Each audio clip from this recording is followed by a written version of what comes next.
د ابراهیم علیه السلام دا واقعه دی په ترتیب باندې شروع کړي نو د ابراهیم علیه السلام په دې واقعه کې ګوره څه داسې څیزونه چې هغه ثابت نه دي او دا علما کرام چې دي هغه باقاعده په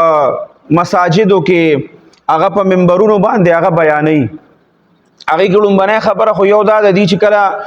د ابراهیم علیه السلام دا واقعه بیانوي نو دی چې کله د اسماعیل علیه السلام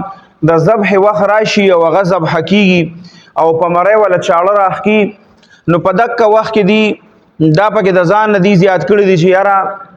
دغه وخت کې ابراهیم علیه السلام چې دی نو په دې چاړه باندې سم زور وکړو او ډیر زیات زور یې وکړو وایي چې په یو پیغمبر کې د څلوېښتو پهلوانانو عمره زوري نو هغه ټول زور یې په دغه وخت کې په دې چاړه باندې وکړو و چې هغه خپل ټول زور یې پرې وکړو نو په دغه وخت کې ابراهیم علیه السلام ته دا چاړه چې وه وی دا وته گویا شوا نو یاد ساته دا چرته ثابت نه دی چې دا چاړه ابراهیم علیه السلام ته گویا شوا. دا پکې اکثر دا خلک ذکر کوي او دا پکې بیانوي چې دا چاړه وته گویا شو ورته وایي چې دلته را باندې ته زور کې یو ستا حکم دی او یو د الله حکم دی زه اوس د الله حکم به منم زه خو د بل چا حکم نشم منلی نو وی ماته د الله د طرف نه دا حکم دی چې دا اسماعیل علیه السلام دا مری چې دا به ګورې نه کټ کې چې د قرباني ونشي نو زه خو به د الله حکم منم. نو یاد ساته د دې ګورې څه دغه نشته د ثبوت چې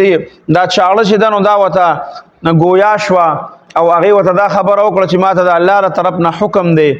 نو دا نن سبا دې ورځو کې دا خلک اکثر بیانوي علما کرام هم بیانوي بعض ما خو اکثر د ډېرو علماو د خولې نه دا خبره واورېده بیا پکې اکثر یو خبره دا هم زیاتې کوي چې ابراهیم علیه السلام هغه چاړه چې ده نو هغې د غوسې نه وویشته یا یې وویشته بره وایي د الله له طرف نه د ځناورو ته دا حکم وشو چې د دې چاړه باندې دې وخت کې څوک هم حلال شو یا دې وخت کې د چا وینه هم په دې چاړه باندې توی شوه نو هغه به تر قیامته د هغه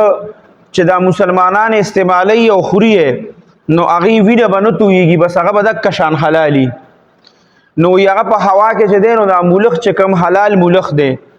وی دا ولا په هوا کې راغی نو په هوا کې په مولخ ولګېده او بیا چې دا چاړه لاندې را پرېوته نو لاندې په اوبو کې چې دی نو په هغې باندې مهي ولګېده نو وی د مهي حلالولم نشته او د مولخ حلالولم اوس نشته.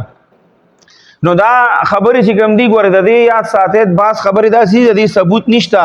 زمونږ په دین کې خو اکثر خلک چې دی نو دا بیانوي او ډېر په جوش سره بیانوي په دې ورځو کې